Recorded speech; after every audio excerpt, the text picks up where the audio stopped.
안녕하세요. 라리가 시청자 여러분. 쭈레!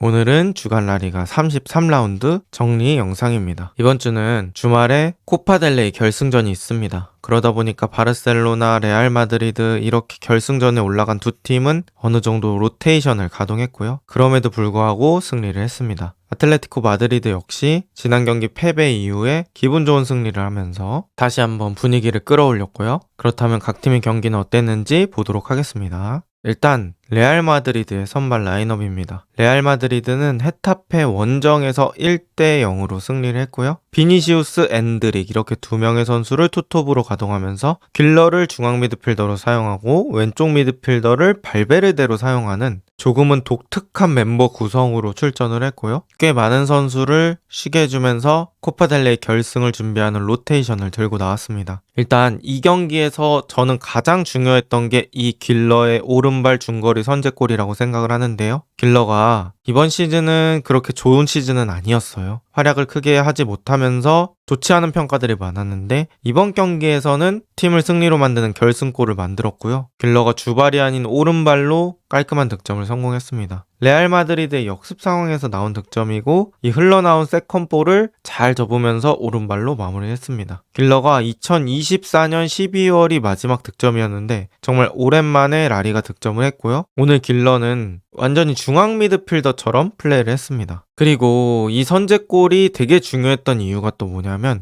이 헤타페라는 팀이 수비가 아주 강팀이거든요. 라리가 최소 실점 3위 팀이고요. 또 이 헤타페라는 팀은 최대한 지역을 지키면서 거의 바깥으로 나오지 않습니다. 그래서 득점도 적고 실점도 적은 그런 팀이라고 볼 수 있겠고요. 이렇게 레알 마드리드가 지공을 할 때는 확실히 헤타페의 간격이 유지가 잘 됐던 것 같습니다. 그리고 헤타페는 크로스나 컷백으로 단순하게 공격을 노리는 팀이고요. 사실 헤타페 같은 팀한테 선제골 못 넣고 있다가 헤타페가 세트피스 같은 걸로 한 골 넣고 버텨내면 사실 게임이 매우 어려워지거든요. 그런데 아까 그 길러의 득점이 이 헤타페 선수들도 조금 앞쪽으로 끌어낼 수 있는 요인이 되었습니다. 그리고 오늘 레알 마드리드 선수들의 위치가 되게 자유로웠습니다. 레알 마드리드가 원래 스위칭을 좀 하는 편이긴 하지만 평소보다 조금 더 스위칭의 폭이 크다고 느껴졌습니다. 그리고 발베르데가 왼쪽 미드필더 자리로 나왔는데 완전 왼쪽 윙어보다는 조금 더 중앙에 개입을 하면서 플레이를 하는 느낌이 있었고요. 그리고 지금 왼쪽에서 볼 수 있듯이 아르다 길러가 거의 백스리 중에 한 자리까지 내려가서 엄청나게 처진 위치에서 빌드업할 때도 꽤나 많았습니다. 그리고 지금 왼쪽을 보시면 발베르데, 브라임 디아스 양쪽 사이드 미드필더는 안쪽으로 들어오고 프란 가르시아나 바스케스 이렇게 사이드 풀백들이 더 높이 올라간 이런 장면들이 있었습니다. 이런 것처럼 위치 변동이 매우 잦았고요. 하지만 이 선수들이 이 멤버로 호흡을 11명이 딱 많이 맞춰본 건 아니기 때문에 가끔가다 위치가 어색해 보이는 그런 장면들도 있었습니다. 어쨌든 간 레알 마드리드는 전반전은 꽤 양호했다고 볼 수 있고요. 후반전은 좀 경기력이 아쉬웠습니다. 후반에 헤타페의 공격을 뺏고 나서 역습 과정에서 좀 지속적으로 끊겼어요. 사실 레알 마드리드가 헤타페가 올라온 걸 이용해서 역습을 했으면 또 추가 득점 넣으면서 게임을 더 편하게 풀어갈 수 있었는데 그게 잘 안 됐고요. 또 귀중한 승리를 얻은 것만큼 아쉬운 소식이 있었는데요. 바로 이 카마빙가가 부상을 당하면서 시즌 아웃이 됐다는 겁니다. 그래서 레알 마드리드 입장에서는 또 소중한 자원 하나를 잃게 됐고요. 그나마 얻은 수확으로는 코파델레이 결승 앞두고 로테이션을 돌릴 수밖에 없는 상황에서 로테이션에다가 승리까지 얻어내는데 성공을 했다는 겁니다. 어쨌든 레알 마드리드 입장에서는 주말에 있는 코파델레이에 정조준을 하게 되었습니다. 그 다음은 바르셀로나입니다. 바르셀로나는 마요르카를 홈으로 불러서 1대 0으로 승리했고요. 오늘 경기에서는 에릭 가르시아가 우풀백으로 출전을 했습니다. 그리고 왼쪽은 포트 그리고 안수 파티가 맡았고요. 페드리의 짝으로는 가비가 나왔습니다. 확실히 오늘 경기에서 눈에 띄었던 선수는 저는 개인적으로 올모라고 생각하거든요. 바르셀로나의 저 공격형 미드필더 자리에 뛸 수 있는 선수가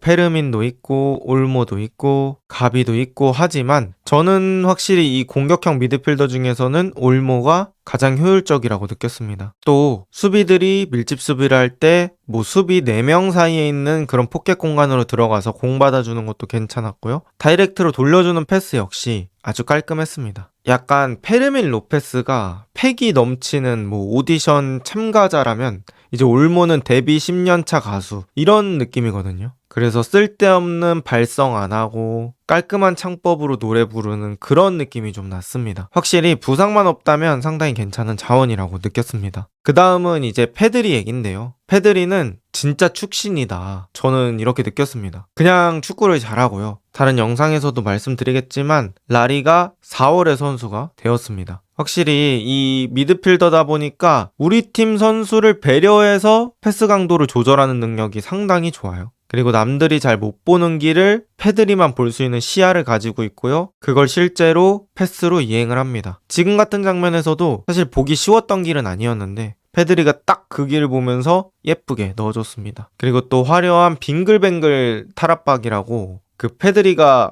압박 들어오는 걸 오히려 역이용해서 뺑글뺑글 돌면서 나가는 게 있거든요. 다비드 실바 생각도 좀 나고 어쨌든 그런 것들에서도 좀 느꼈습니다. 바르셀로나도 오늘 경기 로테이션을 가동했음에도 불구하고 이 페드리를 빼지 못하는 이유를 증명을 했다고 생각합니다. 하지만 이렇게 해서 바르셀로나가 기회를 많이 만들었음에도 불구하고 한 골밖에 넣지 못한 이유는 이 마요르카의 골키퍼가 오늘 정말 미친놈이었다고 생각합니다. 그럼에도 후반 시작하자마자 올모가 영양가 넘치는 결승골을 만들었는데요. 일단 이 슈팅을 하기 전에 4명 사이 공간에 아주 잘 있었어요. 그리고 이 4명 사이 공간에서 공이 오니까 퍼스트 터치 예쁘게 했고요. 차는 척하면서 슈팅 공간을 만들었습니다. 그리고 슈팅할 때 그 발을 뒤로 당기는 거 있잖아요. 그거를 크게 당기지 않고 스윙 크기를 최소화하면서 빠른 슈팅 타이밍을 가져갔습니다. 그래서 약간 왼발로 슈팅이 아니라 패스 같은 마무리를 했고요. 효율성의 극치를 보여준 첫 골이라고 볼 수 있겠습니다. 바르셀로나 역시 귀중한 1점 차 승리를 하면서 승점 3점을 얻었고요. 역시 코파델레이를 준비하면서 순조로운 경기였다 라고 보면 될 것 같고요. 저는 또 에릭 가르시아에 대해서 좀 칭찬을 하고 싶은데 이 에릭 가르시아가 만능 멀티 자원이 되어가고 있는 것 같습니다. 볼란치 자리에도 나올 수 있고 센터백 자리도 되고 우풀백도 쿤데만큼은 아니지만 백스리에 일원처럼 서 있기도 하고 적극적인 오버래핑도 하고 계속해서 필요한 자원으로 거듭나고 있다 라고 보면 될 것 같고요. 안수파티라든지 포트 이런 선수들은 큰 활약까지는 없었지만 어느 정도 경기를 뛸 정도가 된다 이렇게 보면 될 것 같아요. 그리고 오늘 경기 경기력도 좋았고 슈팅도 잘 만들었습니다. 하지만 마요르카의 골키퍼가 너무 잘 막은 탓에 한 점 차만 나왔다고 생각하고요. 기분 좋은 승리가 되었습니다. 그 다음은 아틀레티코 마드리드입니다. 아틀레티코 마드리드는 라요 바예카노를 3대 0으로 이겼습니다. 최근에 계속해서 코케만 나오고 있었는데 오늘은 오랜만에 데폴이 선발 출전했고요. 또 갤러거가 계속해서 왼쪽 윙어로 기용을 받고 있습니다. 그리고 오늘은 세를로트가 선발 출전하면서 알바레즈와 함께 비겐스몰 조합으로 나왔습니다. 이 세를로트 투입 효과는 분명히 있었고요. 그 효과는 거의 3분 만에 증명이 됩니다. 줄리아노가 올려준 크로스를 세를로트가 마무리하게 되는데요. 이 세를로트라는 장신 공격수가 있음으로 인해서 단순 크로스 옵션이 되게 힘을 받는 듯한 느낌이 들었어요. 보통 아틀레티코 마드리드는 왼쪽에는 풀백인 갈란이 올라와서 크로스를 올릴 때가 많고 오른쪽에는 윙어인 줄리아노가 크로스를 올릴 때가 많았는데요. 이 두 선수 다 정발이라는 점이 공통점이고요. 이 정발 선수들은 앞으로 갔을 때 크로스를 올리지 않으면 다시 돌아서 나오는 게 어렵기 때문에 타이밍이 있으면 크로스를 방출해주는 게 좋긴 하거든요. 그때 어쨌든 간 세를로트라는 목표점이 있다 보니까 그 사이드 자원들에게는 꽤나 편했던 것 같습니다. 그리고 또 힘도 꽤나 있는 편이라서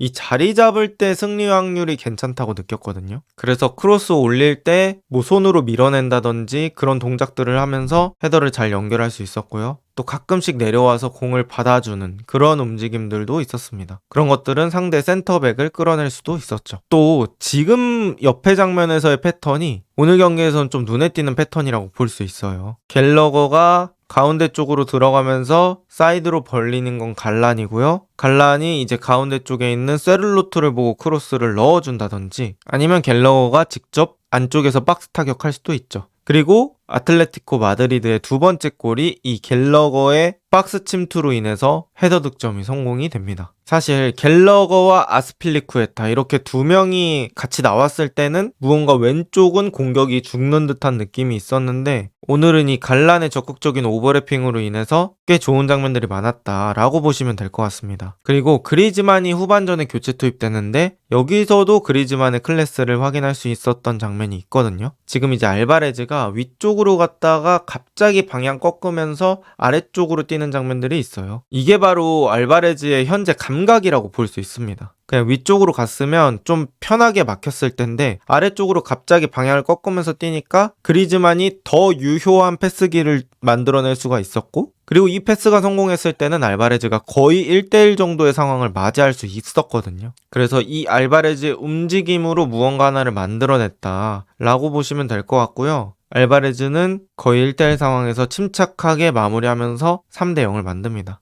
아틀레티코 마드리드 역시 이 라요 바이카노전에서 승리한 게 얻을 게 꽤 많았습니다. 일단 6경기 만에 클린시트를 달성을 했고요. 또 이 클린시트의 1등 공신은 얀 오블락이라고 볼 수 있어요. 오블락이 들어갈 만한 것들을 꽤 많이 막았기 때문에 분위기가 넘어가지 않고 아틀레티코 마드리드가 플레이를 계속할 수 있었다고 느껴지고요. 또 그리즈만이 최근에 꽤 부진한 그런 느낌이 좀 있었는데 오늘은 평소보단 가볍다는 느낌을 받았습니다. 그리고 훌리안 알바레즈 24-25 시즌 아틀레티코 마드리드 최고의 영입이다 라고 말할 수 있었고요. 또 지난 경기는 경기력이 그렇게 좋지 않았는데 지난 경기보다는 꽤 개선이 많이 된 경기력이라고 느꼈습니다. 자, 이렇게 이번 주중에 펼쳐졌던 라리가는 상위권 3팀의 승리로 막을 내렸고요. 이번 주 주말 코파델레이 결승전이 엘클라시코로 열립니다. 그 경기를 또 한번 기대를 해보도록 하겠고요. 입중계도 진행하니까 시간 되시는 분들은 찾아와 주시면 감사하겠습니다. 좋은 하루 보내세요.